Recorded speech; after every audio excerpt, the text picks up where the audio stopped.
पेट्रुस कनेसियुस।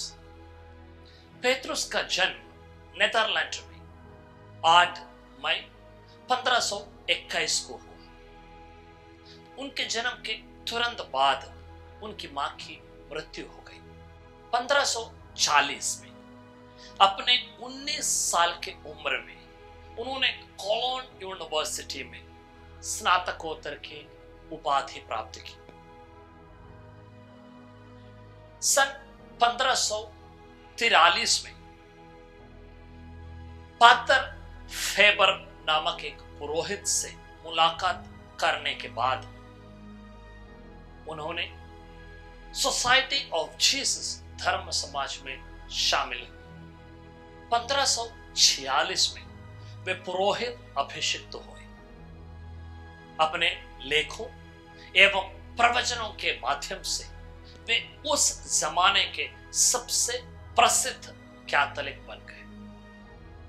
वे university में वाद विवाद किया करते थे और शहर में गिरजाघरों में प्रवचन दिया करते थे।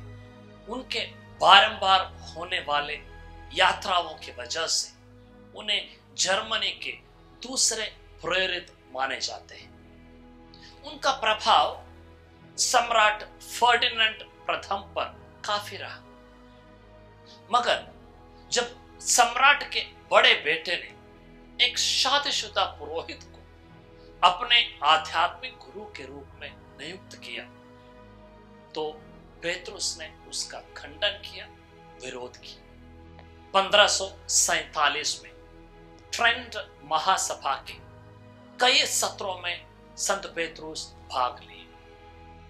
उन्हें वियना के महाधर्माध्यक्ष नियुक्त करने का प्रस्ताव रखा गया, मगर वे ये लेने से इनकार किया। बाद में वे जर्मनी चले गए और जर्मनी के एक जाने माने ईश शास्त्रज्ञ बन गए। 1562 में उन्होंने जर्मनी के इंसब्रुक यूनिवर्सिटी की स्थापना की।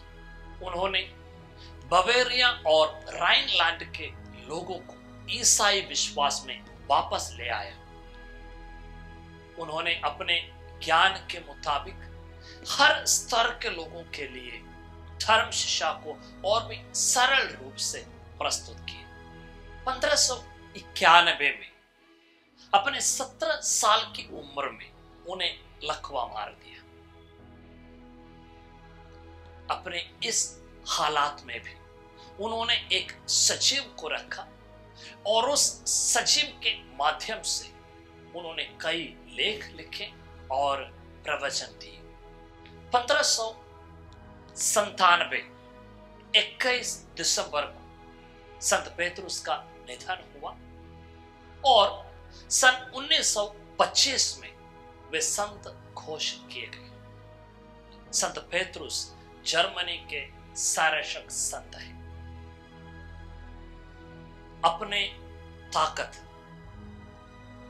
अपने अच्छाइयां, अपने काबिलियत, समय, ऊर्जा, ये सब उनके लिए जिन्होंने हमें ये सब प्रदान किया, इस्तेमाल करना, यही सबसे बड़ा पुण्य है। हम आज इस महान संत से प्रार्थना करें कि हम अपने समय, अपने ऊर्जा, अपने ताकत प्रभु के लिए, प्रभु के प्रचार के लिए इस्तेमाल करें।